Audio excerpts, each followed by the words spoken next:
Kapal kargo Turki diduga diserang drone di Laut Hitam.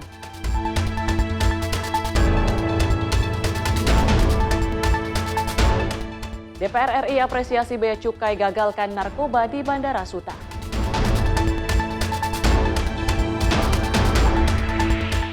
Akses sekolah lebih mudah, siswa Aceh Tengah apresiasi pembangunan jembatan.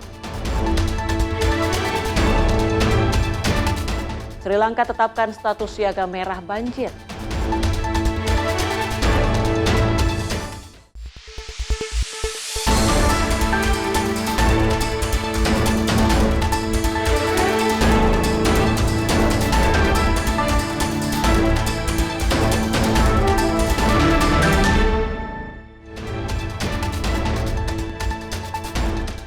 Halo pemirsa, Ruang Redaksi kembali hadir menemani Anda dengan rangkaian informasi dari dalam negeri dan mancanegara. Bersama saya Tiara Dianti dan inilah Ruang Redaksi selengkapnya. Pemirsa, kami awali dengan informasi penasehat militer pemimpin tertinggi Iran Mohsen Rezai mengancam akan menyerang setiap pasukan atau kapal militer Amerika Serikat yang memasuki Selat Hormuz. Pernyataan itu disampaikan di tengah meningkatnya ketegangan antara Teheran dan Washington serta rencana dimulainya kembali perundingan kedua negara. Dalam wawancara yang ditayangkan televisi nasional Iran, Mohsen Rezai menegaskan Teheran tidak akan mengizinkan Amerika Serikat menguasai Selat Hormuz maupun sumber daya energi Iran. Menurutnya, jika Amerika mengerahkan kapal induk atau pasukan ke kawasan tersebut, Iran akan melancarkan serangan. Rezai juga mengklaim sejumlah kapal dagang memutuskan berbalik arah setelah menerima peringatan dari Iran, sementara beberapa kapal lain disebut mengalami kerusakan sebelum akhirnya mundur. Meski demikian, klaim tersebut belum dapat diverifikasi secara independen. Di sisi lain, Iran menyatakan tengah bernegosiasi dengan Oman untuk membuka jalur sementara bagi kapal-kapal komersial agar dapat kembali melintasi Selat Hormuz. Rezai juga menanggapi pernyataan Presiden Amerika Serikat Donald Trump yang mengklaim telah membatalkan serangan besar terhadap Iran demi memberi kesempatan bagi negosiasi. Menurut Rezai, rencana tersebut tidak pernah terwujud dan hanya merupakan klaim yang tidak sesuai dengan kenyataan. Tim redaksi Sinpo TV melaporkan. Ribuan migran masih terdampar di enklave Spanyol Ceuta setelah lonjakan kedatangan dari Maroko membuat fasilitas penampungan dan layanan darurat kewalahan. Di antara mereka terdapat pencari suaka asal Gaza yang berharap mendapatkan perlindungan di Eropa. Harapan mendapatkan kehidupan yang lebih aman membawa ribuan migran ke Ceuta. Namun lonjakan kedatangan membuat fasilitas penampungan tidak mampu menampung seluruh pendatang. Di antara mereka terdapat pencari suaka asal Gaza yang mengaku melarikan diri dari konflik dan krisis kemanusiaan di Palestina. Mereka mengatakan menghabiskan 4,5 bulan di Maroko sebelum berhasil mencapai Ceuta dengan berenang selama 7 jam. Mereka juga mengaku kondisi di Ceuta sangat memprihatinkan. Menurutnya, ribuan migran yang terdampar belum mendapatkan akses memadai terhadap makanan, air bersih, maupun layanan kesehatan. Pencari suaka menyatakan konflik berkepanjangan dan memburuknya kondisi kemanusiaan di Gaza memaksanya mencari perlindungan di Eropa. Mereka berharap dapat membangun masa depan yang lebih baik sekaligus membantu keluarganya di Gaza. Otoritas Spanyol memperkirakan sekitar 60.000 migran memasuki Ceuta dalam gelombang migrasi terbesar yang pernah terjadi di wilayah tersebut. Lonjakan ini membebani fasilitas penampungan, layanan darurat, dan aparat keamanan. Pejabat Spanyol menyebut tercatat 72 orang tewas dalam krisis ini. Sebagian besar korban dilaporkan tenggelam saat mencoba menyeberangi laut, sementara yang lain meninggal akibat berdesakan di perbatasan. Untuk mengendalikan situasi, pemerintah Spanyol mengerahkan militer guna memperkuat pengamanan, sekaligus melanjutkan proses penanganan migran dan permohonan suaka. Tim redaksi Sinpo TV melaporkan. Sebuah kapal kargo berbendera Turki dilaporkan rusak setelah diduga jadi sasaran serangan drone di perairan Laut Hitam saat berlayar menuju pelabuhan Novorossiysk, Rusia. Sejumlah awak kapal mengalami luka-luka dengan 3 orang dilaporkan dalam kondisi kritis. Rekaman video dari atas kapal memperlihatkan api melalap sebagian kapal disertai kepulan asap tebal. Sementara para awak berupaya memadamkan kebakaran dengan peralatan yang tersedia. Rekaman lain juga menunjukkan beberapa pelaut mengalami luka-luka dan mendapatkan penanganan medis setelah insiden tersebut. Menurut Kapten Kapal Yalsin Sahin, serangan terjadi sekitar pukul 4:30 sore waktu setempat saat kapal mendekati Novorossiysk. Ia mengatakan beberapa drone menghantam kapal dan menyebabkan sejumlah awak terluka akibat serpihan ledakan. Direktorat Jenderal Kemaritiman Turki menyatakan kapal Roro Nadezhda diserang sekitar 20 mil laut atau 37 km dari Novorossiysk. Seluruh 12 awak kapal berhasil dievakuasi, namun 3 pelaut dilaporkan dalam kondisi kritis. Insiden ini terjadi di tengah berlanjutnya operasi drone Ukraina yang menargetkan infrastruktur militer dan logistik di pesisir Laut Hitam Rusia. Novorossiysk sendiri merupakan salah satu pelabuhan terbesar Rusia yang berulang kali menjadi sasaran serangan sejak konflik Rusia dan Ukraina dimulai. Tim redaksi Sinpo TV melaporkan. Kita ke informasi lain, pemirsa. Seorang kakek berusia 61 tahun di Kabupaten Goa, Sulawesi Selatan tega memperkosa seorang ibu rumah tangga hingga hamil. Dalam aksi bejatnya, pelaku memaksa dan mengancam akan melukai korban jika berani melapor ke polisi.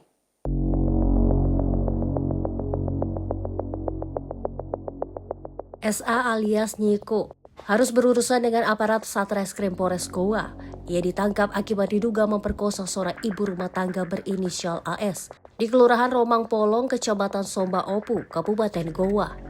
Pelaku ditangkap dan diamankan ke ruang unit Resmob Satreskrim Polres Goa untuk menjalani pemeriksaan intensif.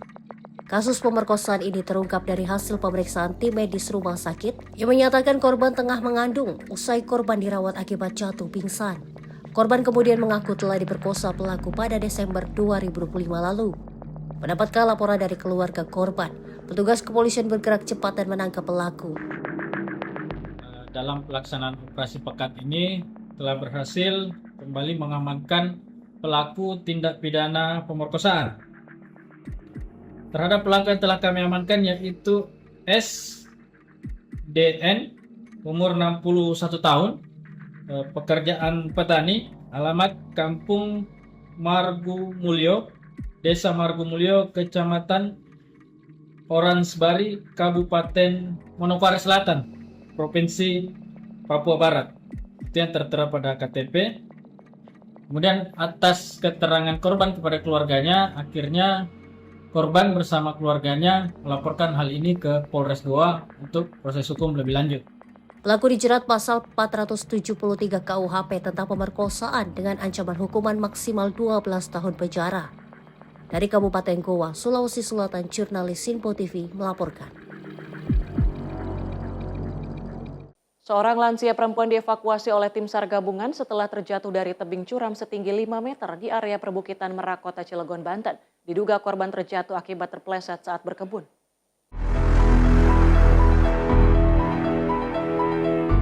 Upaya penyelamatan Samaah lansia perempuan dari dasar tebing ini berlangsung dramatis.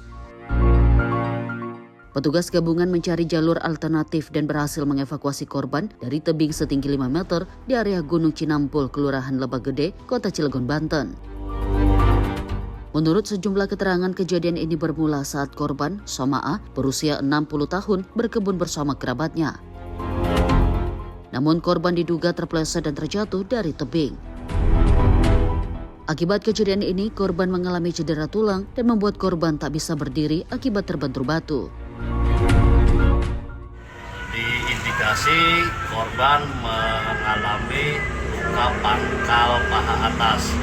Karena itu butuh evakuasi darurat untuk melakukan penyelamatan. Itu jatuhnya karena apa? Jatuhnya karena korban diduga sedang berkebun, terpleset, jatuh mengenai batu di bagian paha pangkal atasnya. Memang berkebunnya di area yang curam atau seperti apa? Kebetulan di daerah Gunung Cinampul itu emang dataran curam dan banyak aktivitas warga sekitar berkebun di daerah situ. Meski nyawanya berhasil diselamatkan, namun saat ini korban harus dirujuk ke Rumah Sakit Krakatau Medika Cilegon untuk mendapatkan perawatan medis lanjutan. Dari Cilegon, Banten, jurnalis Sinpo TV melaporkan. Satuan Reserse Kriminal Polres Lubuk Linggau mengungkap dugaan tindak pidana persetubuhan terhadap anak. Petugas menangkap seorang pria berusia 57 tahun yang diduga menyetubuhi anak tirinya berusia 15 tahun. Pria berinisial AA 57 tahun ini ditangkap di rumahnya di Kelurahan Tabakoji, Kecamatan Lubuk Linggau Timur 1 setelah menjadi target penyelidikan Unit Perlindungan Perempuan dan Anak. Pelaku diduga menyetubuhi anak tirinya yang masih berusia 15 tahun. Penangkapan pelaku dipimpin langsung Kasat Reskrim Polres Lubuk Linggau, AKP M. Kurniawan Azwar. Pengungkapan kasus ini berawal dari laporan polisi nomor LP-B-270-7-2026-SPKT Res LLG Polda Sumsel tanggal 12 Juli 2026. Berdasarkan hasil penyidikan, aksi bejat pelaku dilakukan pada Senin 6 Juli 2026 sekitar pukul 22.00 waktu Indonesia Barat di Kelurahan Ceremetaba, Kecamatan Lubuk Linggau Timur 2. Pelaku melakukan aksi dengan cara merayu, membujuk atau mengancam korban. Penyidik kemudian menetapkan AA sebagai tersangka dan menahannya guna proses hukum. Dan kami informasikan bahwasanya Satreskrim Polres Lubuk Linggau melalui unit PPA di mana berhasil mengamankan tersangka inisial AA, yaitu merupakan orang tua angkat ataupun orang tua tiri dari korban, di mana pada saat pelaporan oleh pihak keluarga itu korban mengalami asusila oleh ayah angkatnya ini, dan saat ini tersangka sudah dilakukan penyidikan di Satreskrim Polres Lubuk Linggau untuk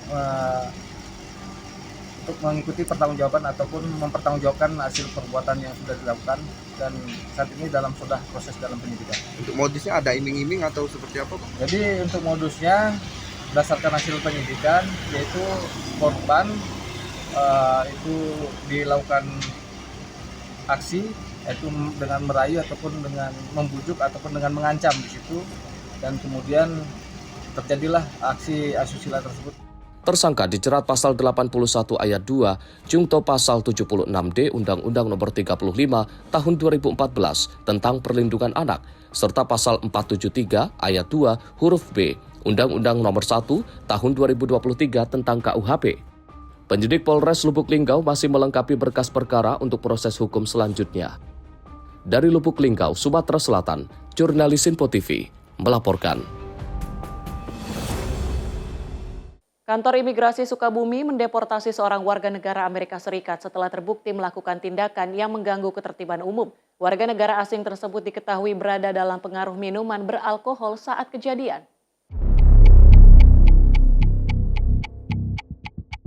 Kantor Imigrasi Sukabumi mendeportasi seorang warga negara Amerika Serikat berinisial ECC pada 31 Juli 2026 setelah terbukti melanggar ketentuan keimigrasian dan mengganggu ketertiban umum di kota Sukabumi, Jawa Barat. ECC yang masuk ke Indonesia menggunakan izin tinggal kunjungan melalui visa on arrival diamankan menyusul laporan dari Polres Sukabumi Kota. Berdasarkan hasil pemeriksaan, warga negara asal Amerika Serikat tersebut diduga membuat keributan dalam pengaruh minuman beralkohol. Bahkan ECC berupaya merusak fasilitas dengan memukul pintu dan pagar sambil memaki warga di sekitar lokasi. Atas pelanggaran tersebut, imigrasi menjatuhkan tindakan administratif keimigrasian berupa deportasi. Pendeportasian dilaksanakan melalui Bandara Internasional Soekarno-Hatta dengan tujuan akhir Los Angeles, Amerika Serikat. Imigrasi menegaskan akan terus menindak tegas setiap warga negara asing yang melanggar hukum maupun mengganggu tertiban umum selama berada di wilayah Indonesia. Tim redaksi Simpo TV melaporkan. Setelah hampir 1 bulan hilang saat melaut, seorang nelayan asal Pulau Batang 2, Kota Ternate akhirnya ditemukan dalam keadaan selamat. Korban berhasil diselamatkan oleh kapal kargo yang melintas di Samudra Pasifik.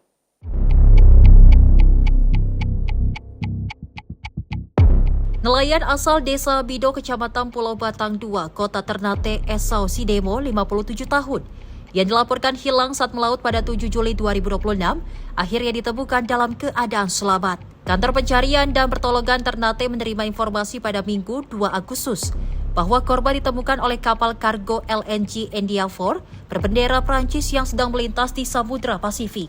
Berdasarkan keterangan awak kapal, korban pertama kali terlihat secara visual oleh salah satu kru. Meski perahu kecil yang digunakan tidak terdeteksi radar, kejelian awak kapal membuat korban berhasil ditemukan dan diselamatkan. Korban kemudian dievakuasi ke atas kapal dalam kondisi lemah dan langsung mendapatkan pertolongan pertama serta penanganan medis di rumah sakit kapal.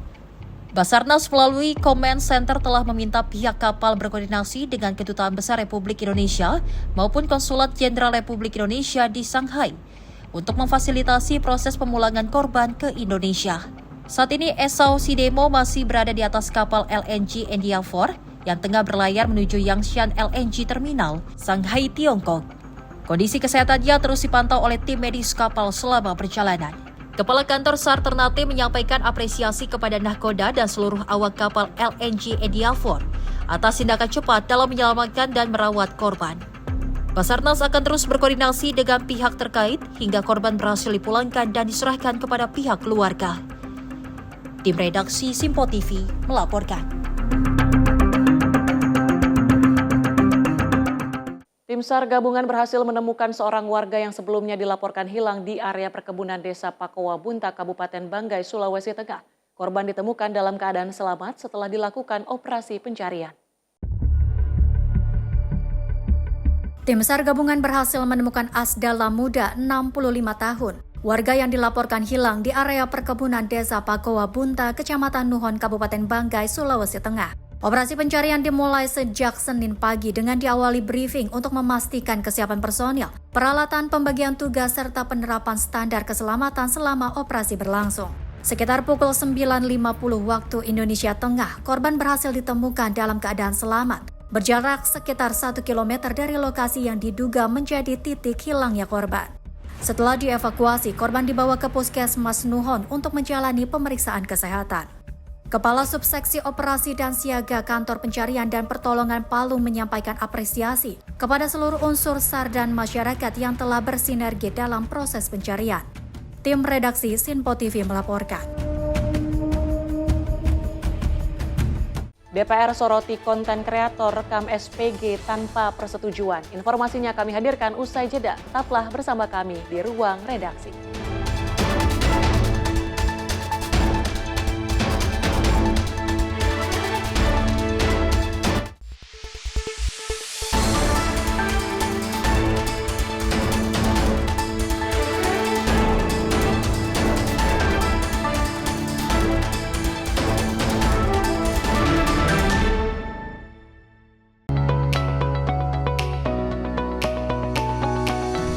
Kami hadir menyapa malam Anda dengan sajian yang menarik dan ulasan yang mendalam sepanjang hari. Akhiri aktivitas Anda dengan berbagai perkembangan peristiwa yang terjadi sepanjang hari. Disajikan secara lugas dan berkualitas sebagai refleksi perjalanan hari Anda. Sepanjang hari, berbagai informasi penting nasional dan mancanegara terus bergerak dan berkembang. Kami merangkum untuk Anda sebagai ikhtisar akhir hari. Dalam Menyapa Indonesia Malam, setiap Senin hingga Jumat, hanya di Simpo TV.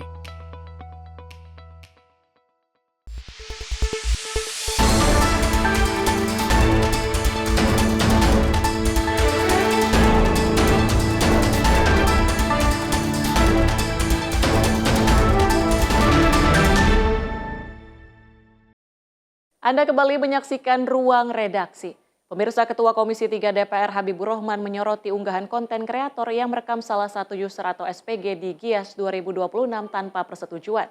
Habibur Rahman menilai perekaman tanpa izin merupakan tindakan tidak beretika dan melanggar hukum. Pik kayaknya ya. Iya. I pernah lihat itu gimana gitu. Salah satu konten kreator menjadi sorotan publik usai mengunggah video yang menjadikan seorang user atau SPG di GIAS 2026 sebagai objek konten berjudul Cara Mendekati Cewek. Unggahan tersebut menuai protes dikarenakan merekam tanpa persetujuan. Menyoroti hal ini, Ketua Komisi 3 DPR Habibur Rahman mengatakan, tindakan merekam seseorang secara diam-diam demi popularitas tidak dapat dibenarkan.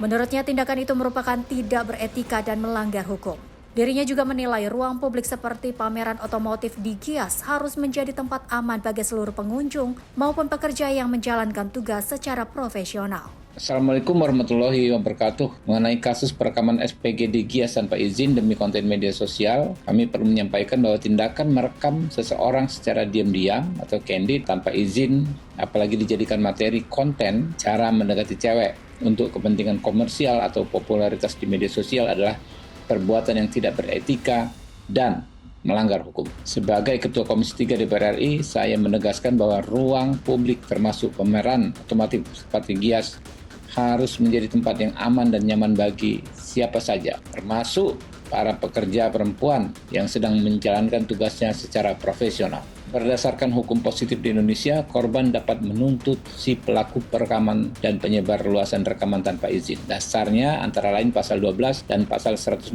Undang-Undang Hak Cipta yang mengatur larangan memperbanyak atau mengumumkan potret wajah seseorang tanpa izin untuk kepentingan komersial, serta pasal 12 Undang-Undang Tindak Pidana Kekerasan Seksual yang mengatur tentang kekerasan seksual berbasis elektronik apabila perekaman tersebut memuat bentuk pelecehan atau eksploitasi tampilan tubuh secara elektronik tanpa persetujuan. Selain itu, tentu korban juga bisa menggunakan UU ITE yang mengatur mengenai pelanggaran hak pribadi atau privacy right dan menyerang kehormatan di ruang digital. Saya mendorong pada korban untuk menggunakan haknya membuat laporan resmi ke Polres terdekat, yaitu Polres Tangerang Selatan selaku pihak yang berwajib agar hukum bisa benar-benar ditegakkan.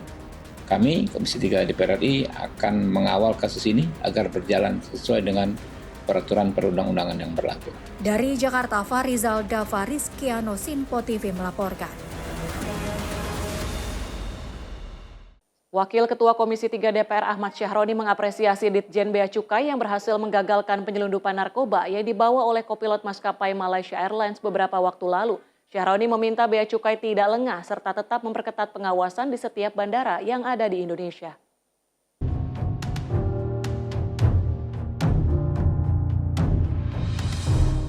Ditjen Bea Cukai berhasil menggagalkan penyelundupan narkotika jenis sabu dan ekstasi seberat 26 kg yang dibawa oleh kopilot maskapai Malaysia Airlines. Atas tindakan tersebut diapresiasi langsung oleh Wakil Ketua Komisi 3 DPR, Ahmad Syahroni. Menurutnya, Ditjen Bea Cukai teliti dalam menganalisis dan mengamankan jalur yang kerap digunakan oleh kru pesawat.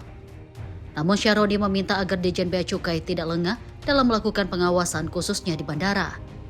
Ia mendorong agar seluruh bandara yang ada di Indonesia untuk dapat memperketat pengawasan dalam menggagalkan penyelundupan narkoba.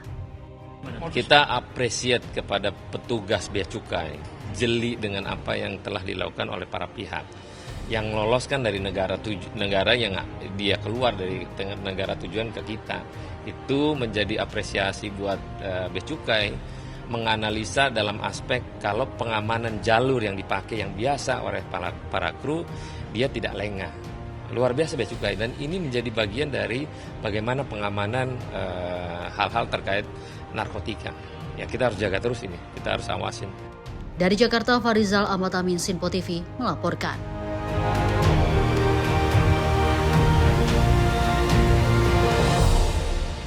Sementara itu, Kepala Badan Nasional Penanggulangan Bencana Suharyanto memimpin rapat koordinasi operasi modifikasi cuaca atau OMC di Posko Bandara Cilikriwut, Provinsi Kalimantan Tengah. Rapat koordinasi dilaksanakan untuk perkuat strategi penanganan kebakaran hutan dan lahan atau Karhutla di wilayah Kalimantan. Kepala BNPB menegaskan fleksibilitas pelaksanaan operasi modifikasi cuaca menjadi salah satu strategi penting dalam memaksimalkan peluang turunnya hujan di wilayah rawan kebakaran. Dengan demikian, resiko meluasnya titik api diharapkan dapat ditekan secara lebih efektif. Suharyanto juga menekankan pentingnya sinergi antara BNPB, BMKG, TNI, Polri, dan pemerintah daerah, serta seluruh pemangku kepentingan dalam pelaksanaan operasi modifikasi cuaca. Kolaborasi yang kuat diharapkan menjadi solusi preventif jangka panjang untuk melindungi ekosistem lingkungan serta menjaga keselamatan dan kesejahteraan masyarakat. Setiap hari dari BMKG ini memprediksi hari ini bisa nggak dilaksanakan OMC.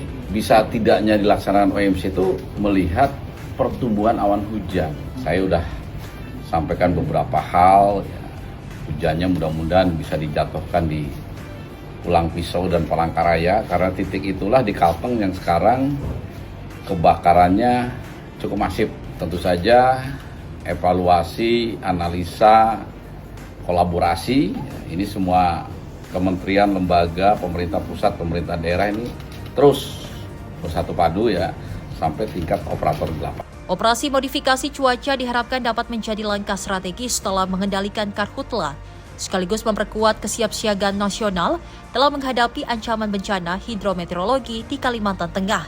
Tim redaksi Simpo TV melaporkan. Pemirsa, Menteri Kehutanan Raja Juli Antoni meninjau unit perlindungan satwa BBKSDA Nusa Tenggara Timur di Kupang. Kunjungan ini sebagai wujud komitmen memperkuat penyelamatan satwa liar Indonesia.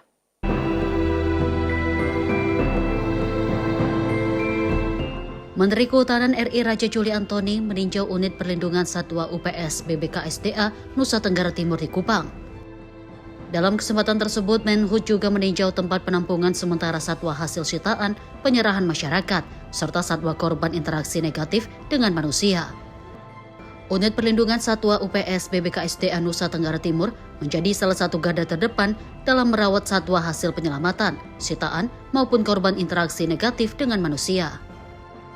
Disinilah berbagai satwa mendapatkan kesempatan kedua untuk pulih sebelum kembali ke habitat alaminya. Menhub juga melihat proses konservasi kura-kura rote mulai dari inkubasi telur, perawatan tukik hingga habituasi sebelum dilepas liarkan kembali ke habitat alaminya. Setiap satwa liar dinilai memiliki peran penting dalam menjaga keseimbangan alam. Oleh karenanya, upaya penyelamatan, rehabilitasi, dan pelepas liaran bukan hanya tentang menyelamatkan satu individu satwa, tetapi juga menjaga keberlanjutan ekosistem Indonesia. Tim redaksi Simpo TV melaporkan.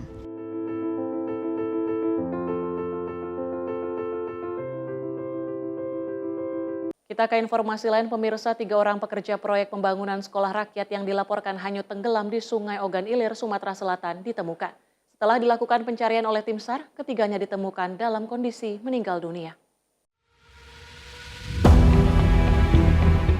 Tim SAR akhirnya menuntaskan pencarian 3 korban tenggelam di Sungai Ogan, wilayah Rantau Alai, Kabupaten Ogan Ilir, Sumatera Selatan. Korban terakhir ditemukan pada Minggu 2 Agustus 2026 malam, menandai berakhirnya operasi pencarian yang berlangsung sejak sehari sebelumnya. Korban ketiga yang ditemukan diketahui bernama Rahman Udin, 33 tahun. Dengan ditemukannya korban tersebut, seluruh korban yang sebelumnya dilaporkan hanyut telah berhasil dievakuasi. Ketiganya merupakan pekerja bangunan sekolah rakyat. Diketahui korban pertama, Ari Febriansyah, 18 tahun, ditemukan pada Minggu dini hari, sekitar pukul 00.15 WIB. Selanjutnya korban kedua, Rizky Saputra, ditemukan pada Minggu sore sekitar pukul 17.00 WIB. Peristiwa naas ini bermula saat 5 orang berkumpul di tepian Sungai Ogan untuk merayakan ulang tahun salah seorang di antara mereka. Diduga insiden bermula ketika salah satu dari 3 laki-laki tersebut terpeleset dan jatuh ke sungai. Melihat kejadian itu, 2 rekannya berusaha memberikan pertolongan. Namun upaya penyelamatan tersebut justru berujung petaka. Ketiganya terseret arus Sungai Ogan secara bersamaan. Tim redaksi Simpo TV melaporkan.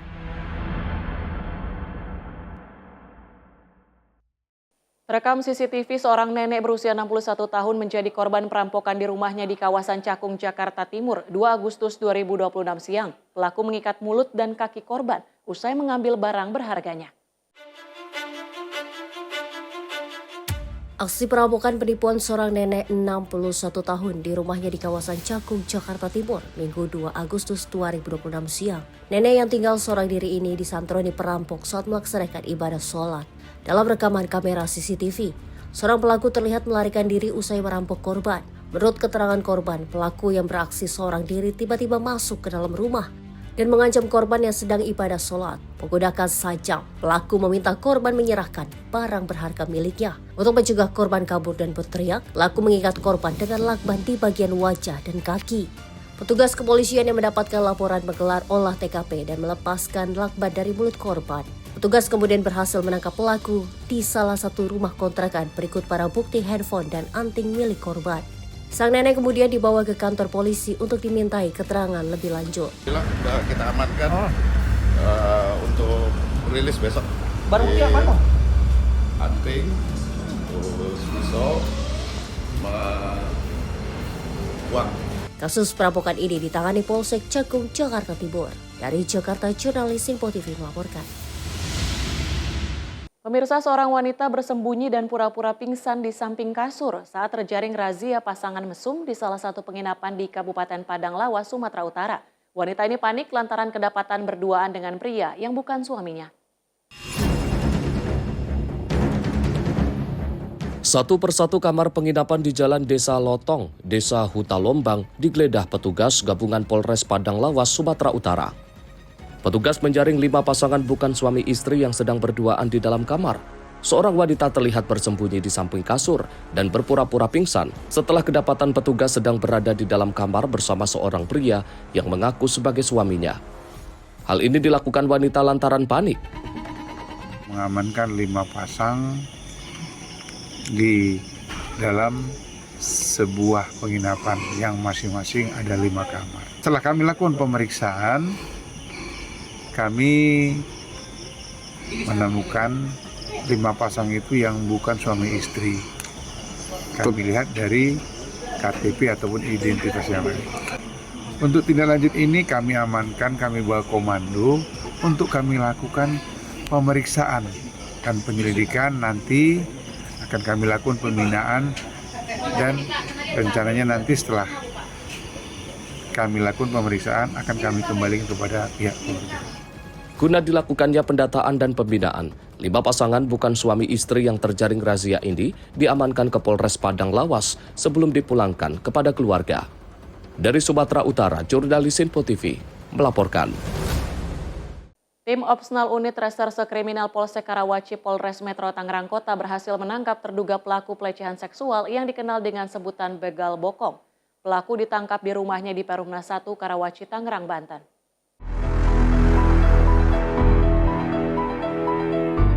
Tim Opsnal Unit Reskrim Polsek Karawaci Polres Metro Tangerang Kota bergerak cepat mengungkap aksi begal bokong yang viral di media sosial. Berbodalkan laporan korban, keterangan para saksi, serta rekaman kamera pengawas atau CCTV, petugas berhasil menangkap seorang terduga pelaku berinisial FJ berusia 20 tahun di rumahnya yang tak jauh dari lokasi kejadian di Jalan Nila, Perumna 1, Karawaci, Tangerang, Banten. Petugas menyita barang bukti berupa sepeda motor serta pakaian yang diduga digunakan pelaku saat melancarkan aksinya. Kapolsek Karawaci Kompol Anggoro Winardi mengatakan pihaknya masih mendalami motif pelaku dan masih menelusuri kemungkinan adanya korban lain. Benar bahwa kami telah mengamankan 1 orang pelaku begal. Seperti yang tadi teman-teman sampaikan, telah berhasil kami amankan 1 orang pelaku yang viral di media sosial.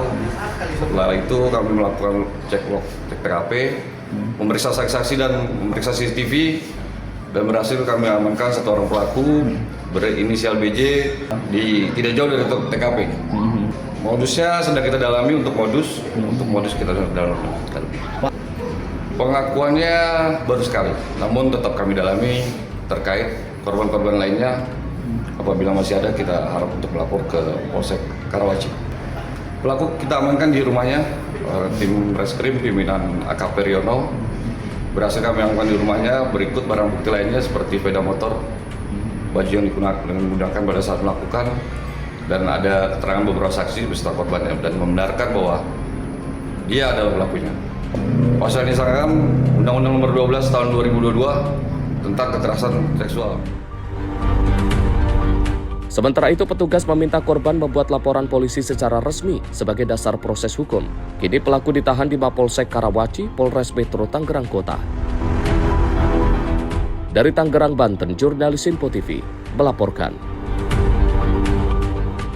Pemirsa, kebakaran hutan White Mountain terus meluas di negara bagian utara Amerika Serikat. Kepulan asap tebal menyelimuti langit memaksa otoritas menerbitkan perintah evakuasi wajib bagi warga di sejumlah wilayah.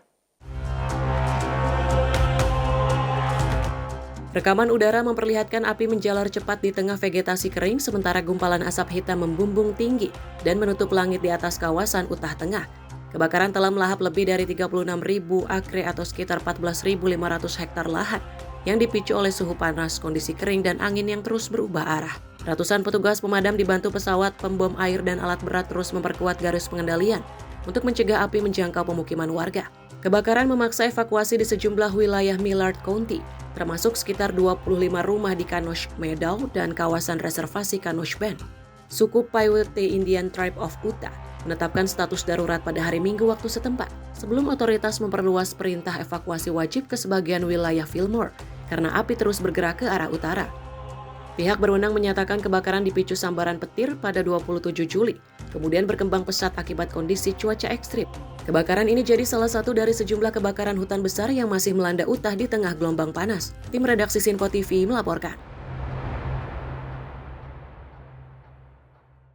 Sepasang paus sikat selatan yang terdiri dari induk dan anaknya berhasil terekam dengan menggunakan drone di perairan Chile Utara. Penampakan langka itu memberikan gambaran tentang kehidupan satwa yang terancam punah tersebut di habitat alaminya.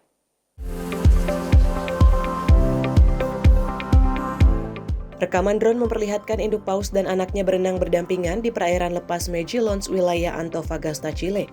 Anak paus terlihat terus berada di sisi induknya saat keduanya bergerak menyusuri area pesisir. Kemunculan induk dan anak paus di Chile bagian utara itu tergolong jarang terjadi. Setiap penampakan menjadi data penting bagi para peneliti untuk memantau kondisi populasi paus sikat selatan di Pasifik Tenggara. Populasi paus sikat selatan yang hidup di perairan Chile dan Peru saat ini berstatus sangat terancam punah. Jumlahnya diperkirakan tersisa kurang dari 50 individu dewasa. Pemerintah Chile menetapkan seluruh jenis cetacea termasuk paus dan lumba-lumba sebagai satwa yang dilindungi. Otoritas perikanan setempat juga mengimbau masyarakat untuk mengamati paus dari garis pantai demi menghindari gangguan terhadap satwa tersebut. Penampakan langka ini diharapkan dapat meningkatkan kesadaran akan pentingnya perlindungan ekosistem laut dan upaya konservasi bagi spesies paus yang populasinya terus menurun. Tim redaksi Sinpo TV melaporkan. Polri evakuasi warga terdampak banjir di Padang. Informasinya kami hadirkan usai jeda. Tetaplah bersama kami di Ruang Redaksi.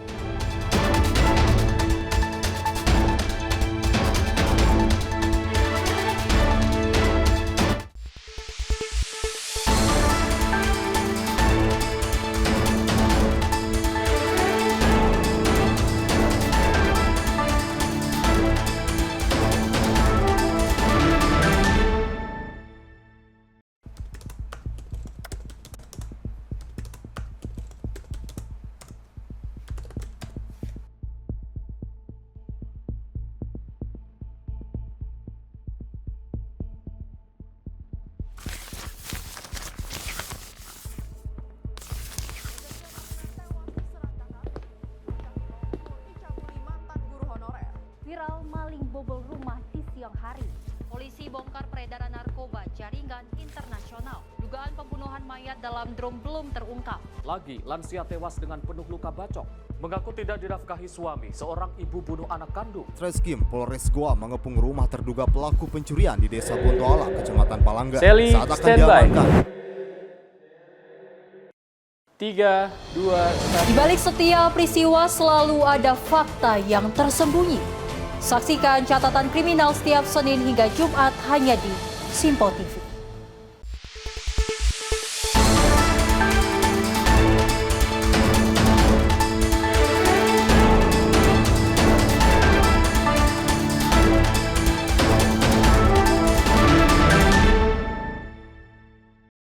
Terima kasih Anda masih menyaksikan Ruang Redaksi. Pemirsa, Polri mengerahkan puluhan personil SAR Brimob untuk mengevakuasi warga terdampak banjir di sejumlah wilayah Kota Padang, Sumatera Barat. Upaya penyelamatan dilakukan sejak Senin siang dengan mengutamakan keselamatan masyarakat yang terdampak banjir akibat curah hujan tinggi.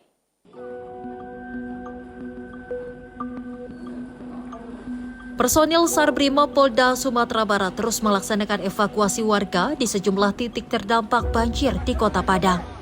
Sebanyak 71 personil diterjunkan dan dibagi ke dalam 5 tim untuk menjangkau wilayah-wilayah yang masih tergenang air. Operasi kemanusiaan ini dilaksanakan berdasarkan rencana kontingensi aman Nusa 2 tahun 2026 dengan sasaran evakuasi di kawasan Kuranji, Air Pacah, Tunggul Hitam, dan Sungai Sapi. Dalam mendukung proses evakuasi, Brimob Polda Sumbar mengerahkan berbagai peralatan SAR seperti perahu karet, mesin tempel, pelampung, tali keram mantel, alat komunikasi, hingga kendaraan operasional. Adapun proses evakuasi dan pendataan korban serta pengungsi dilakukan secara bersamaan agar bantuan dapat segera disalurkan secara tepat sasaran. Polri juga terus berkoordinasi dengan BPBD, Basarnas, TNI, pemerintah daerah, dan berbagai pihak terkait untuk memastikan penanganan banjir berjalan secara cepat dan efektif. Polri turut menghimbau masyarakat agar tetap waspada terhadap potensi cuaca ekstrim yang masih dapat terjadi di sejumlah wilayah. Warga juga diminta mengikuti arahan dan segera melaporkan ke petugas apabila terdapat masyarakat yang membutuhkan pertolongan darurat. Jihan Nabila, Simpo TV melaporkan. Rampungnya pembangunan jembatan Perintis Garuda di Kecamatan Linge, Kabupaten Aceh Tengah disambut penuh sukacita oleh masyarakat. Para siswa SD Negeri 10 Linge menyampaikan ucapan terima kasih kepada Presiden RI Prabowo Subianto dan TNI atas hadirnya jembatan yang membuka akses bagi wilayah pedalaman.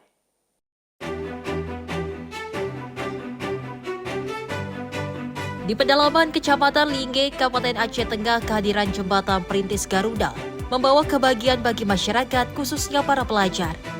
Para siswa SD Negeri 10 Linge menyampaikan rasa terima kasih kepada Presiden Republik Indonesia dan TNI atas pembangunan jembatan yang kini memudahkan aktivitas mereka sehari-hari. Jembatan yang menghubungkan Kampung Reje Payung dengan wilayah sekitarnya tersebut menjadi akses penting bagi warga untuk bersekolah, bekerja, maupun mendapatkan layanan dasar. Sebelum jembatan terbangun, masyarakat harus menghadapi keterbatasan akses yang kerap menghambat mobilitas dan aktivitas harian. Kini kehadiran jembatan Perintis Garuda memberikan rasa aman dan nyaman, sekaligus memperkuat konektivitas antar wilayah di Kecamatan Linge, Aceh Tengah.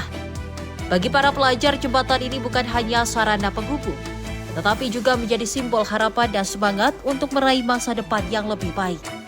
Ucapan terima kasih dari para guru dan siswa menjadi bukti nyata bahwa pembangunan infrastruktur yang menyentuh kebutuhan masyarakat mampu memberikan manfaat langsung dan dirasakan hingga ke pelosok negeri. Terima kasih Bapak Presiden, terima kasih Bapak TNI yang telah membangun jembatan untuk Reje Payung. Pak, terima kasih banyak, berkat Bapak anak-anak kami bisa kembali sekolah dengan aman. Dirgahayu Indonesiaku, jaya! Jaya! Jihan Nabila, Simpo TV melaporkan.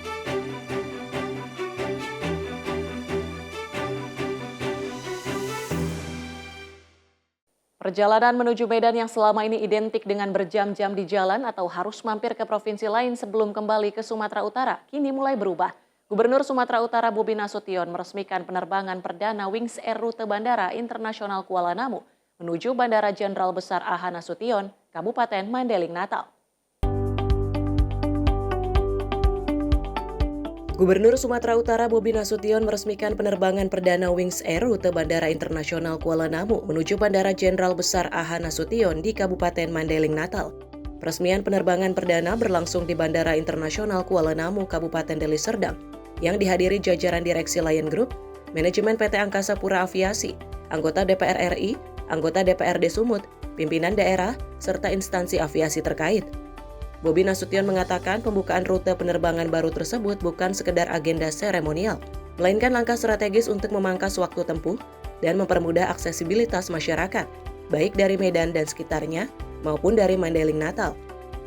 Menurutnya, hadirnya konektivitas udara baru ini akan memberikan dampak positif terhadap penguatan ekonomi, meningkatkan mobilitas masyarakat, serta mempercepat pertumbuhan daerah di Sumatera Utara. Saya mengapresiasi kepada Lion Group sudah menjadi maskapai pertama nih yang membuka rute Kuala Namu dan A.H. Nasution. Ini bukan hanya sekedar penerbangan pertama, tapi ini juga membuka akses yang lebih dekat, yang lebih cepat bagaimana masyarakat yang ada di Sumatera Utara, khususnya yang ada di Kota Medan dan sekitarnya, dan juga Mandailing Natal, ini bisa lebih dekat secara waktu dan jarak melalui ada penerbangan Lion Group ini, karena selama ini kita tahu kalau masyarakat Sumatera Utara, Mandailing Natal mau pulang ke kampungnya, kalau mau terbang naik pesawat, harus keluar dulu dari Sumatera Utara. Kami percaya pembukaan rute penerbangan oleh Lion Group ini bisa membantu perekonomian Sumatera Utara, khususnya Kota Medan dan sekitarnya, dan juga Mandailing Natal dan sekitarnya, yang kedepannya tentunya ini akan membawa manfaat bagi seluruh masyarakat yang ada di dalamnya juga. Tim Redaksi Simpo TV melaporkan. Pemerintah menegaskan komitmennya untuk terus jaga stabilitas dan mendorong pertumbuhan ekonomi nasional melalui sinergi yang kuat dengan Bank Indonesia. Menurut Kepala Badan Komunikasi Pemerintahan RI Muhammad Kodari dalam keterangan persnya, pada 3 Agustus 2026, pemerintah terus mencermati perkembangan perekonomian dunia, ketegangan geopolitik di sejumlah kawasan, serta ketidakpastian arah kebijakan ekonomi global. Hal ini dilakukan agar berbagai resiko dapat diantisipasi sejak dini, sekaligus memastikan momentum pertumbuhan ekonomi nasional tetap terjaga. Pemerintah meyakini bahwa menjaga stabilitas dan mendorong pertumbuhan ekonomi harus berjalan beriringan. Namun upaya tersebut tidak dapat dilakukan pemerintah sendirian.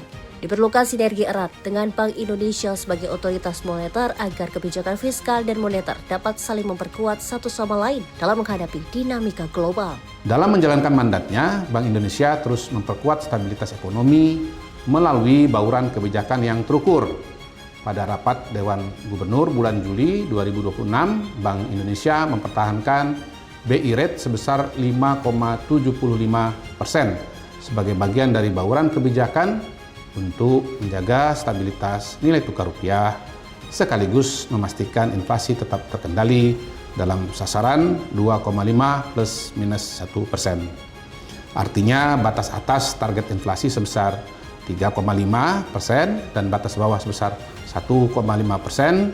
Selain itu, Bank Indonesia juga memperluas kebijakan insentif untuk memperkuat aliran masuk investasi portofolio asing, menjaga kecukupan likuiditas, serta terus melakukan stabilisasi nilai tukar rupiah sesuai dengan fundamental ekonomi. Lebih lanjut, Kodari menyampaikan bahwa langkah-langkah tersebut jadi bagian dari upaya menjaga kepercayaan pelaku usaha, para investor, dan masyarakat terhadap perekonomian nasional. Selain itu, pemerintah bersama Bank Indonesia terus memperkuat berbagai sumber pertumbuhan ekonomi, salah satunya melalui penguatan UMKM. Di sisi lain, transformasi digital juga terus dipercepat melalui perluasan transaksi ekonomi dan keuangan digital. Tim redaksi Simpo TV melaporkan.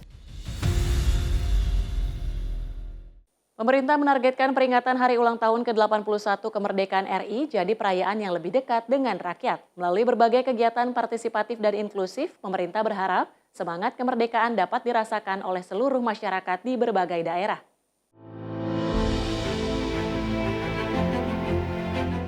Kepala Badan Komunikasi Pemerintah Muhammad Kodari menyatakan, pemerintah ingin pembangunan dapat dirasakan secara lebih merata, sekaligus menjadikan perayaan Hari Kemerdekaan tahun ini lebih berkesan dan dekat di hati rakyat. HUT ke-81 Kemerdekaan Republik Indonesia mengusung tema Indonesia Berdaulat, Adil dan Makmur yang menjadi ajakan bagi seluruh elemen bangsa untuk memperkuat gotong royong dan melanjutkan pembangunan nasional.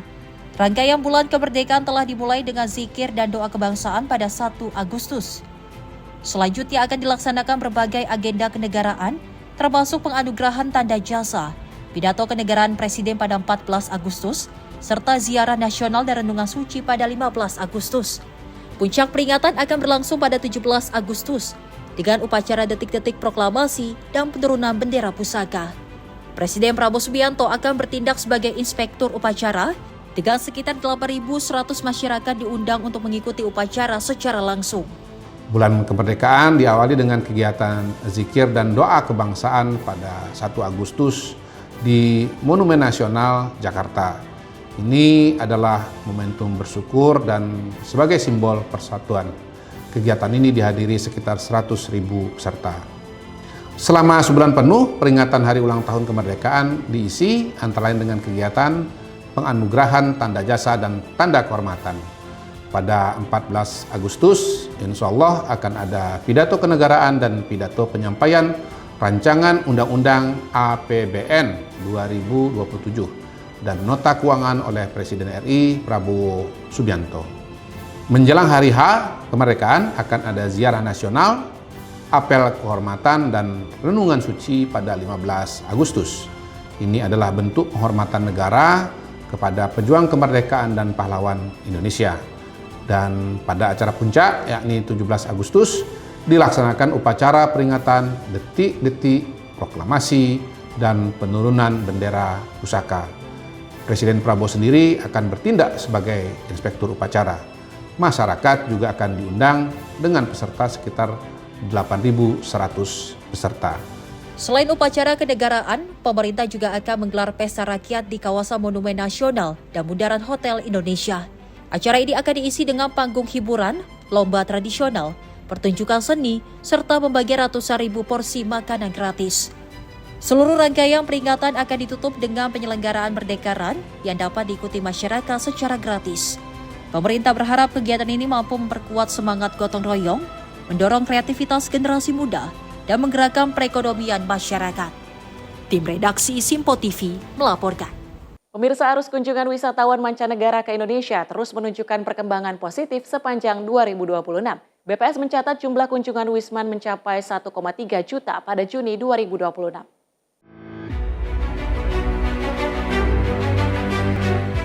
Sektor pariwisata Indonesia kembali menunjukkan pergerakan positif dengan meningkatnya arus kedatangan wisatawan asing pada pertengahan 2026. BPS mencatat jumlah kunjungan wisatawan mancanegara mencapai 1,3 juta kunjungan sepanjang Juni 2026. Deputi Bidang Statistik Distribusi dan Jasa BPS Ateng Hartono menyampaikan, angka tersebut naik 0,32% dibandingkan Mei 2026, meski secara tahunan mengalami penurunan 2,15%.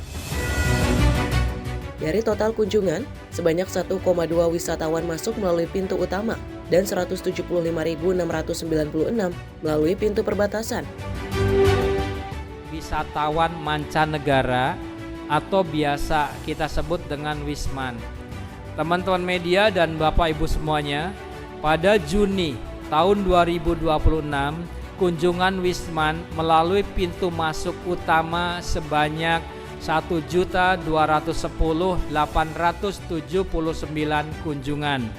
Sementara untuk Wisman yang masuk melalui pintu masuk perbatasan sebanyak 175.696 kunjungan. Dengan demikian, pada bulan Juni tahun 2026 secara total dengan demikian kalau kita lihat secara total jumlah kunjungan Wisman sebanyak 1,39 juta atau naik 0,32% secara bulanannya. Sedangkan secara tahunannya justru mengalami penurunan sebesar 2,15%. Kunjungan Wisman paling banyak dilakukan wisatawan yang memegang paspor Malaysia, yaitu 18,66%, Singapura 12,25% dan Australia 12,08%. Secara bulanan atau month-to-month terjadi peningkatan kunjungan Wisman pemegang paspor Singapura dan Australia. Sementara secara month-to-month untuk Wisman pemegang paspor Malaysia justru mengalami penurunan. Yang berikutnya secara tahunan atau year on year terjadi peningkatan kunjungan Wisman pemegang paspor Malaysia dan Australia. Secara kumulatif, kunjungan wisatawan mancanegara periode Januari hingga Juni 2026 mencapai 7,45 juta kunjungan atau meningkat 5,71% dibandingkan tahun sebelumnya. BPS mencatat angka tersebut jadi capaian tertinggi sejak pandemi COVID-19 dengan Bandara Ngurah Rai Bali sebagai pintu masuk terbanyak mencapai 604.962 kunjungan. Tim redaksi Simpo TV melaporkan. Pemirsa, petani mencatat kabar positif dengan meningkatnya nilai tukar petani pada Juli 2026. Angka NTP yang mencapai 127,84 menjadi indikator membaiknya kesejahteraan dan daya beli petani.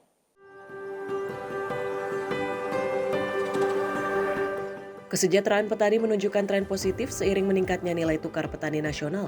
Berdasarkan data Badan Pusat Statistik, NTP Juli 2026 tercatat mencapai 127,84 atau naik 0,15% dibandingkan bulan sebelumnya.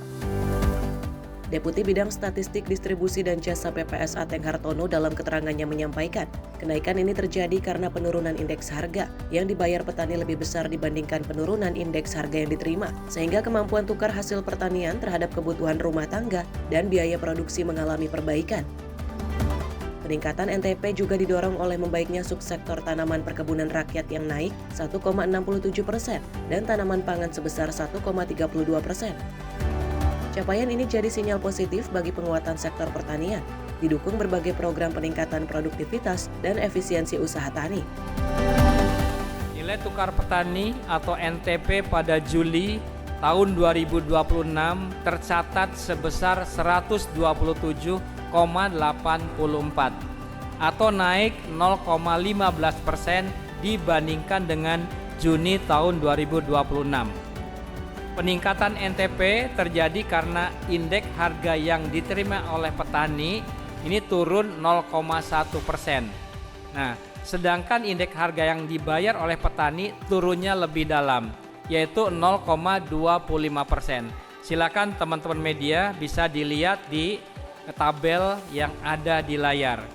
Komoditas yang dominan mempengaruhi penurunan indeks harga yang diterima oleh petani, terutama cabai rawit, bawang merah, tomat, dan juga cabai merah. Subsektor mengalami penurunan NTP terdalam pada hortikultura. Subsektor hortikultura mengalami penurunan NTP sebesar 8,49%. Selain itu, penguatan harga padi, palawija, kakao, dan kelapa sawit turut menopang kenaikan NTP. Secara kumulatif, NTP Januari hingga Juli 2026 mencapai 126,13 atau naik 2,98% dibanding periode yang sama tahun lalu, dengan 26 dari 38 provinsi mencatat peningkatan yang menunjukkan sektor pertanian semakin kuat dan produktif. Tim redaksi Simpo TV melaporkan. Sementara itu, pemerintah Provinsi Jawa Timur bergerak cepat menangani korban insiden kebakaran KM Mutiara Sentosa. Gubernur Jawa Timur Hovifah Indar Parawansa menyebut bahwa pihaknya akan menanggung biaya pengobatan para korban.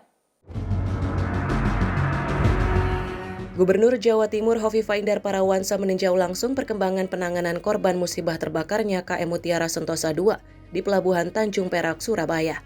Dalam kunjungan tersebut, Hovifah memastikan pemerintah hadir untuk menjamin seluruh kebutuhan medis hingga penanganan korban meninggal dunia. Hovifah berkoordinasi langsung dengan tim SAR gabungan serta jajaran terkait guna memastikan penanganan medis para korban selamat berjalan maksimal. Tak hanya menanggung biaya perawatan medis, Pemprov Jatim juga menyiapkan santunan bagi keluarga korban yang meninggal dunia. Hovifah menambahkan bahwa pihaknya bersama instansi terkait akan terus memantau perkembangan di lapangan secara berkala. Kita sinergi ya dari semua lini dalam proses penanganan ini. Sekarang ini yang membutuhkan rawat inap ada di rumah sakit PHC. Tapi seandainya ada yang harus dirujuk ke rumah sakitnya Pemprov, maka semua akan ditanggung biayanya oleh Pemprov. Nah, sementara kita menunggu mudah-mudahan semua dalam keadaan baik. 57 orang lagi yang on the way ke sini. Dan dalam konfirmasi per saat ini ada 5 orang yang meninggal dunia. Kita menyampaikan duka cita yang mendalam. Mudah-mudahan mereka semua dipanggil Allah dalam keadaan husnul khotimah. Diketahui dari total 236 orang yang terdata, sebanyak 231 korban dinyatakan selamat dan 5 orang meninggal dunia. Tim redaksi Simpo TV melaporkan. Sementara itu, pasca insiden KMP Mutiara Sentosa II, pemerintah memperkuat koordinasi penanganan korban dan proses evakuasi. Hal ini disampaikan Menteri Perhubungan Dudi Purwagandi saat meninjau langsung posko terpadu di Pelabuhan Tanjung Perak, Surabaya.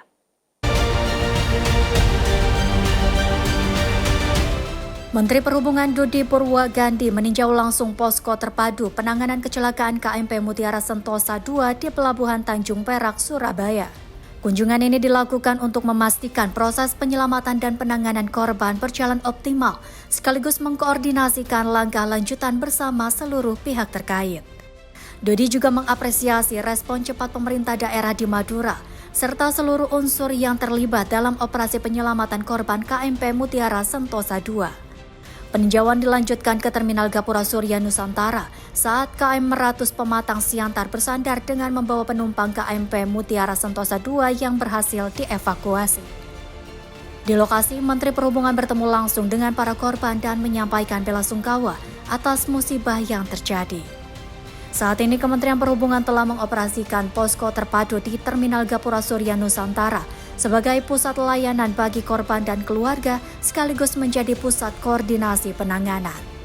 Menteri Perhubungan menegaskan pemerintah akan melakukan investigasi menyeluruh untuk mengetahui penyebab kebakaran serta melakukan evaluasi agar kejadian serupa tidak terulang di masa mendatang. Tim redaksi Simpo TV melaporkan.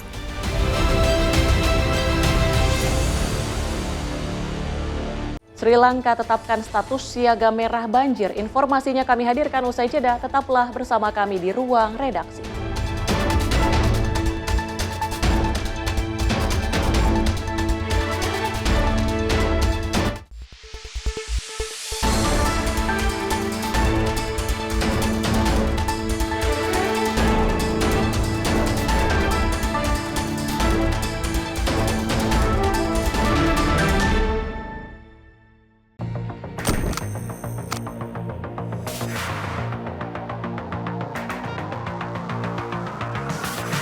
Setiap hari, beragam peristiwa tersaji tak pernah lepas dari sorotan kami. Kami hadirkan isu-isu terpilih yang paling aktual, penting, dan menjadi perhatian publik. Di tengah dinamika kebijakan yang terus bergerak, fakta dan data menjadi kunci dalam melihat realitas secara jernih. Menyajikan informasi mendalam, didukung analisis ahli untuk pemahaman yang lebih utuh. Sorotan utama hanya di Sinpo TV.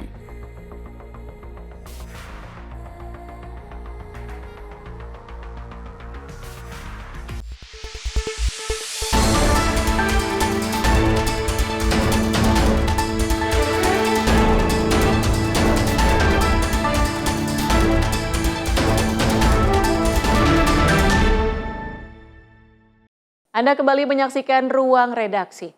Pemirsa, otoritas Sri Lanka menetapkan status siaga merah di sejumlah wilayah setelah hujan deras selama beberapa hari memicu banjir dan tanah longsor. Warga di daerah rawan diminta segera mengungsi ke lokasi yang lebih aman.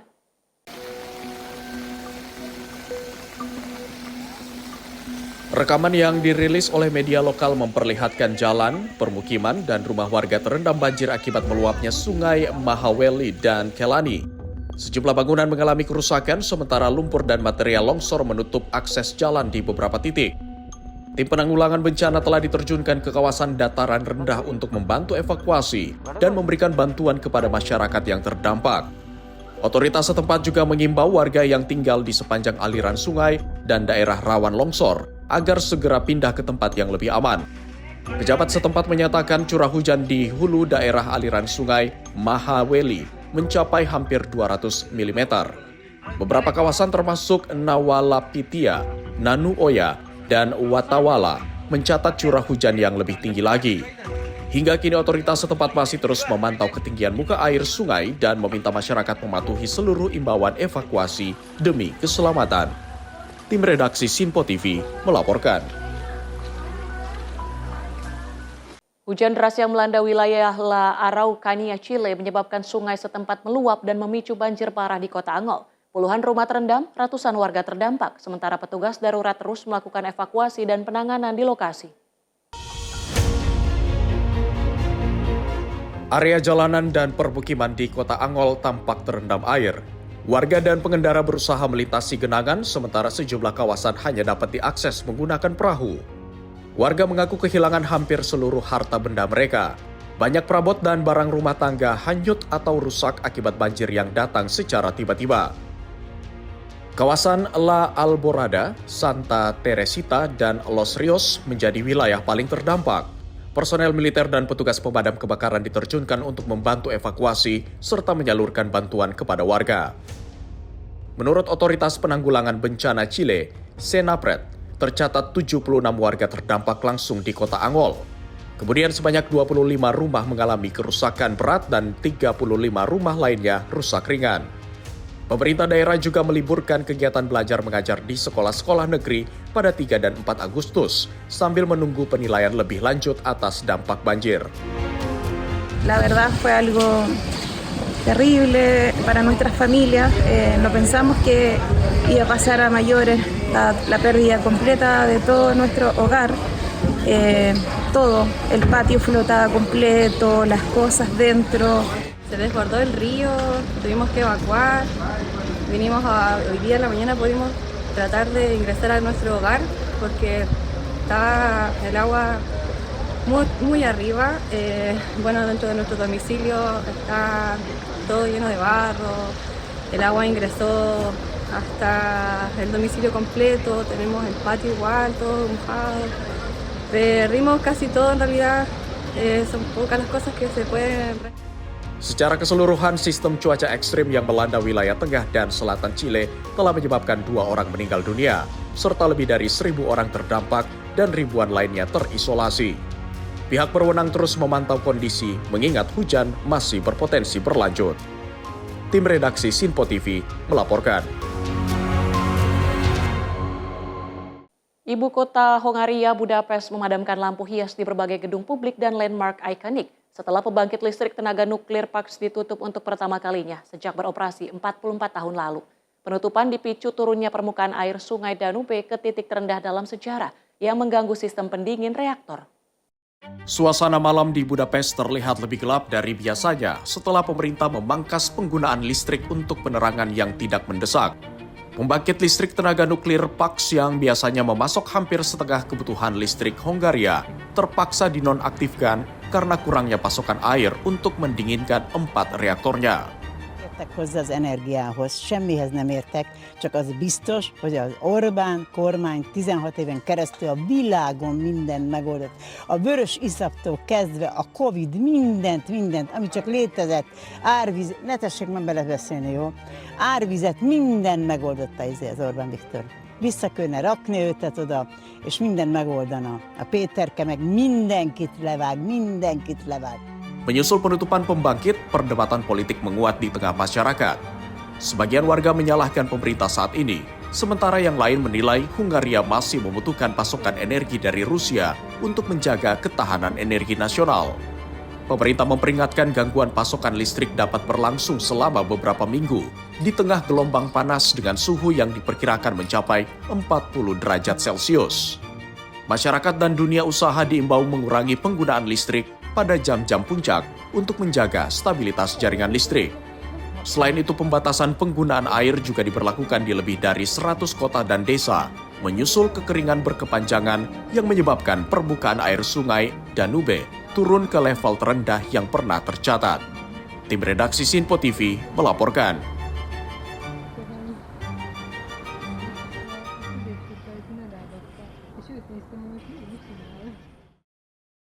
Sementara itu, kebakaran hutan yang terus melanda wilayah Attika Barat Yunani tak hanya mengancam permukiman warga, tapi juga meninggalkan ratusan hewan peliharaan terperangkap di tengah kepungan api. Lebih dari 100 hewan berhasil diselamatkan oleh relawan dan dokter hewan.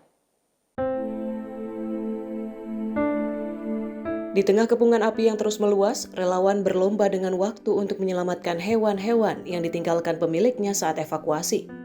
Kelompok penyelamat hewan Dogs Voice bersama dokter hewan berhasil mengevakuasi lebih dari 110 hewan dari wilayah yang terdampak kebakaran di Attika Barat. Hewan-hewan tersebut dibawa ke stadion yang diubah menjadi pusat perawatan sementara. Di lokasi ini, dokter hewan memberikan perawatan kepada hewan yang mengalami luka, sementara relawan menyiapkan makanan, tempat berteduh, dan menunggu pemilik datang menjemput atau memindahkan mereka ke tempat penampungan. Pendiri Dogs Voice, Elena Dede, mengaku sangat terpukul melihat hutan terbakar dan banyak hewan yang tertinggal tanpa perlindungan. Posko penyelamatan sementara juga dibuka di Filia dan Megara. Relawan terus menyisir kawasan terdampak untuk mencari hewan yang masih terperangkap. Sementara itu, kebakaran hutan di Attika Barat terus mendekati kawasan permukiman di sekitar Megara. Ratusan petugas pemadam kebakaran dibantu pesawat dan helikopter masih berupaya menjinakkan api di sejumlah titik. Angin kencang dan cuaca panas yang berlangsung selama beberapa pekan terakhir terus menyulitkan proses pemadaman. Media lokal melaporkan lebih dari 10.000 hektar lahan diduga telah hangus terbakar. Tim redaksi Sinpo TV melaporkan.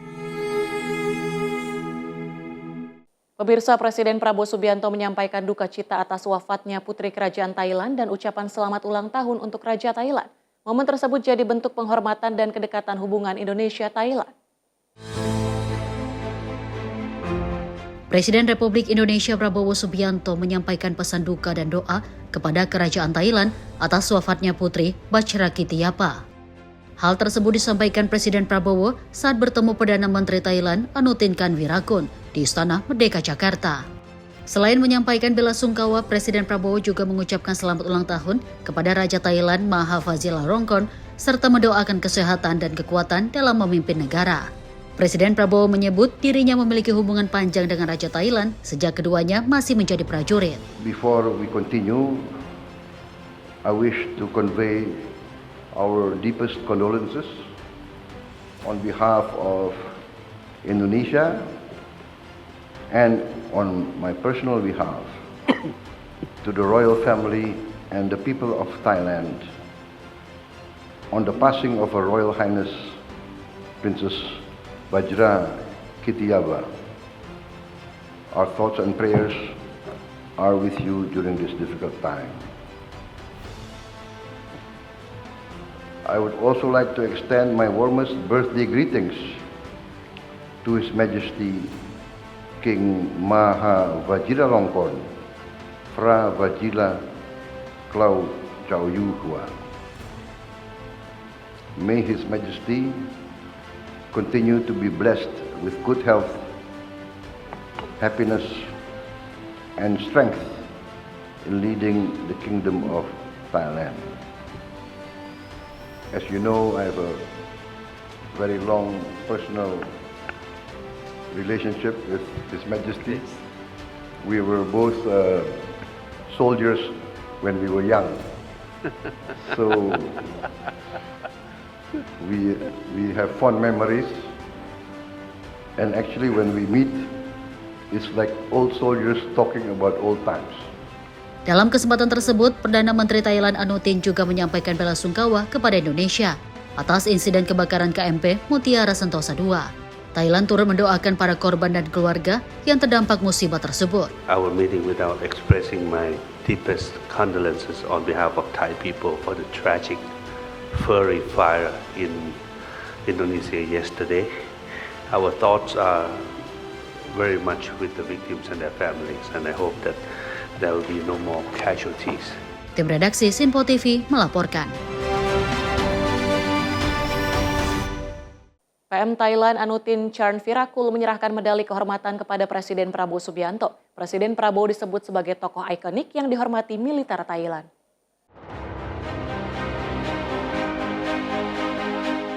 Perdana Menteri Thailand Anutin Charnvirakul memberikan penghormatan kepada Presiden RI Prabowo Subianto dengan menyerahkan medali kehormatan dari Angkatan Bersenjata Thailand.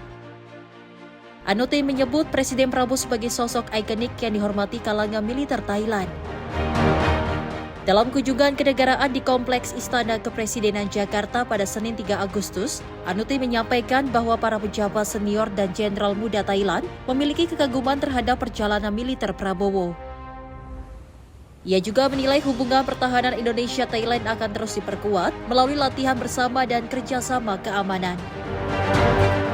Before I making a trip here, when I called upon my senior army officials to brief me for our visit this time, you sir are really a military icon, and many of our young generals, they admire your performance, and everybody vowed to accompany my delegation to meet you today.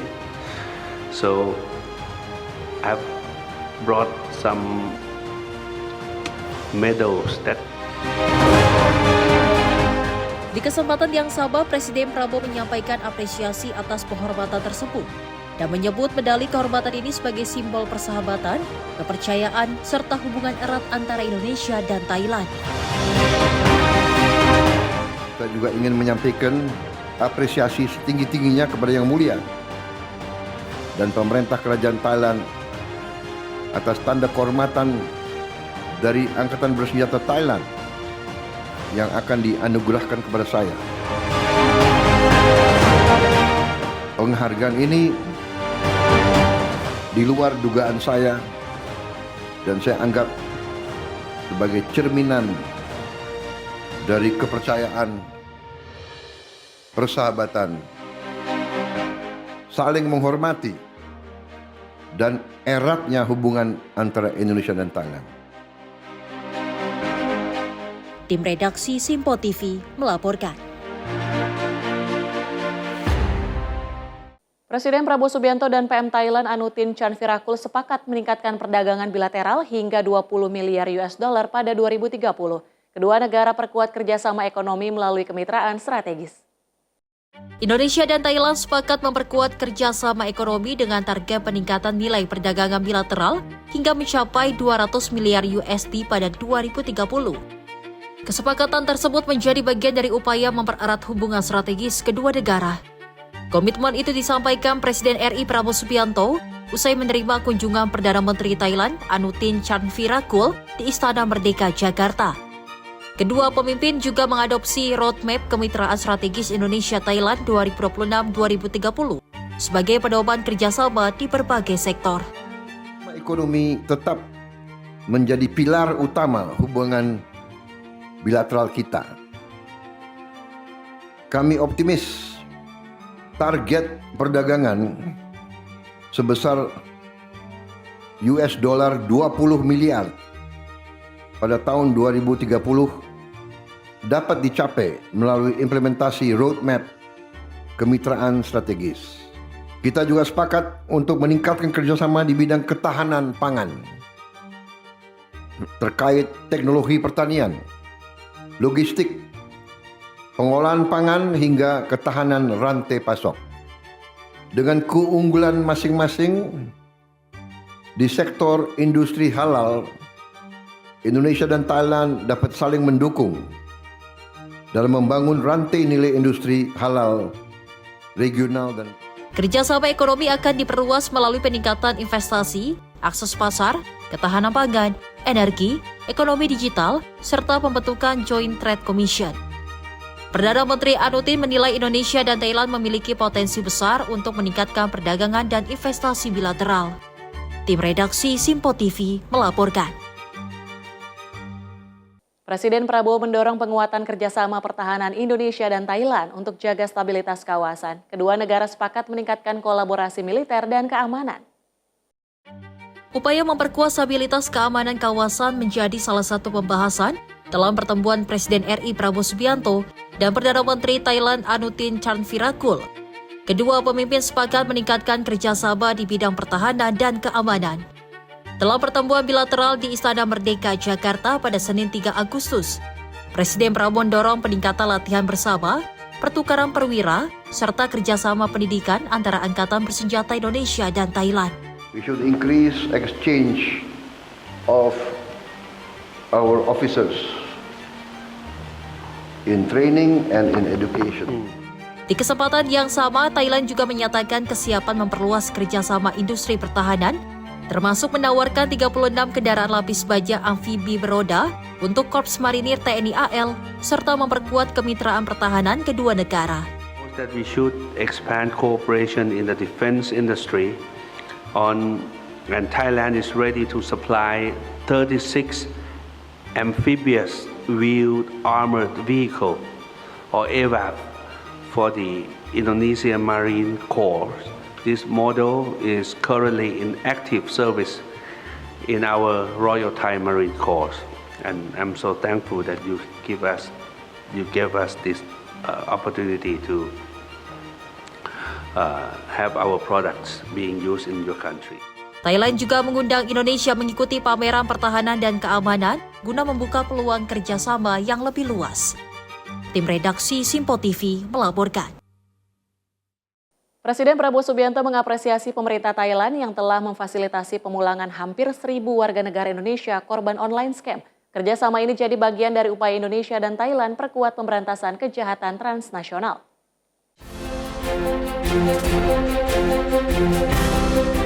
Apresiasi tersebut disampaikan Presiden Prabowo Subianto dalam pertemuan bilateral dengan Perdana Menteri Thailand Anutin Charnvirakul di Istana Merdeka, Jakarta. Dalam pertemuan tersebut, kedua pemimpin sepakat memperkuat kerjasama keamanan dan pertahanan untuk menjaga stabilitas kawasan. Prabowo menilai kerjasama pertahanan Indonesia dan Thailand perlu terus ditingkatkan, diantaranya melalui peningkatan latihan bersama serta pertukaran perwira dalam program pendidikan dan pelatihan militer. Di bidang industri pertahanan, Thailand juga menyatakan kesiapan memperluas kerjasama dengan Indonesia. Perdana Menteri Anutin menyebut, Thailand siap memasok 36 kendaraan lapis baja amfibi beroda atau UAV untuk Korps Marinir TNI Angkatan Laut. Kerjasama pertahanan juga akan diperluas melalui partisipasi Indonesia dalam pameran pertahanan dan keamanan di Thailand, yang akan digelar pada November tahun depan. Selain pertahanan, kedua pemimpin membahas pemberantasan kejahatan transnasional termasuk online scam. Prabowo menyampaikan apresiasi kepada pemerintah Thailand atas kerjasama dalam memfasilitasi pemulangan WNI korban online scam. Jumlah WNI yang telah difasilitasi pemulangannya mendekati 1.000 orang. Untuk memutus rantai kejahatan lintas negara, Indonesia dan Thailand sepakat memperkuat pertukaran informasi dan intelijen, investigasi bersama, serta pelacakan aliran keuangan. Kedua negara juga mendorong penguatan Transnational Referral Mechanism atau TRM. Mekanisme ini ditujukan untuk mempercepat perlindungan, identifikasi, dan pemulangan korban kejahatan transnasional secara aman dan bermartabat. Thailand juga mendorong penguatan kerjasama di dalam ASEAN untuk memberantas online scam, perdagangan orang, hingga perdagangan narkotika. Di tengah meningkat ketidakpastian global, semakin kompleksnya tantangan keamanan non-tradisional, Indonesia dan Thailand harus terus memainkan peran kepemimpinan dalam memperkuat ketahanan dan relevansi ASEAN. Untuk itu kami sepakat mempererat kerjasama politik dan keamanan, khususnya dalam berbagai bentuk kejahatan transnasional, termasuk dalam penanganan online scam. Saya menyampaikan apresiasi, terima kasih saya atas nama bangsa Indonesia kepada pemerintah Thailand. Pertemuan Prabowo dan Anutin menegaskan komitmen Indonesia dan Thailand untuk memperkuat kemitraan strategis. Kerjasama pertahanan, industri alutsista, hingga pemberantasan kejahatan transnasional diharapkan semakin memperkuat keamanan dan stabilitas kawasan. Dari Jakarta, Dio Malau, Sinpo TV melaporkan. Kita ke informasi lain, pemirsa. Menteri Dalam Negeri Tito Karnavian meninjau kampung nelayan modern Sambar Binyeri, Kabupaten Biak Numfor, Papua. Kunjungan dilakukan untuk melihat secara langsung potensi sektor perikanan, sekaligus mendorong peningkatan kesejahteraan masyarakat pesisir.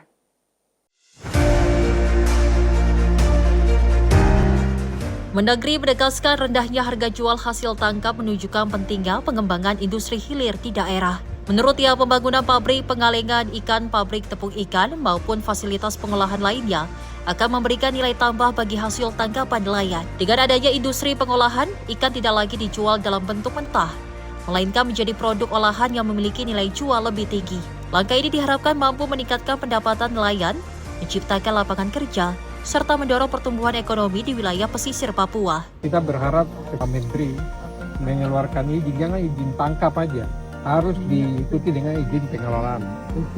Buka pabrik pengalengan atau apa di sini supaya bisa menciptakan lapangan pekerjaan. Keinginannya Pak Menteri KKP Pak Prabowo minimal 30 juta. Jadi daya tangkapnya lebih banyak lagi. Kita perlu pabrik hilirisasi di sini, pengalengan atau tepung ikan. Harganya mahal. Tadi kita lihat, berapa kilo? 15-18 ribu. Pemerintah berharap pengembangan industri pengolahan ikan di kampung nelayan modern Sambar Binyeri dapat menjadi pendorong peningkatan nilai tambah sektor perikanan, sekaligus memperkuat kesejahteraan nelayan dan perekonomian daerah. Tim redaksi Sinpo TV melaporkan. Dan pemirsa, informasi tadi sekaligus penutup jumpa kita kali ini. Saya Tiara Dianti, mewakili seluruh kerabat kerja yang bertugas, pamit undur diri. Terima kasih dan sampai jumpa.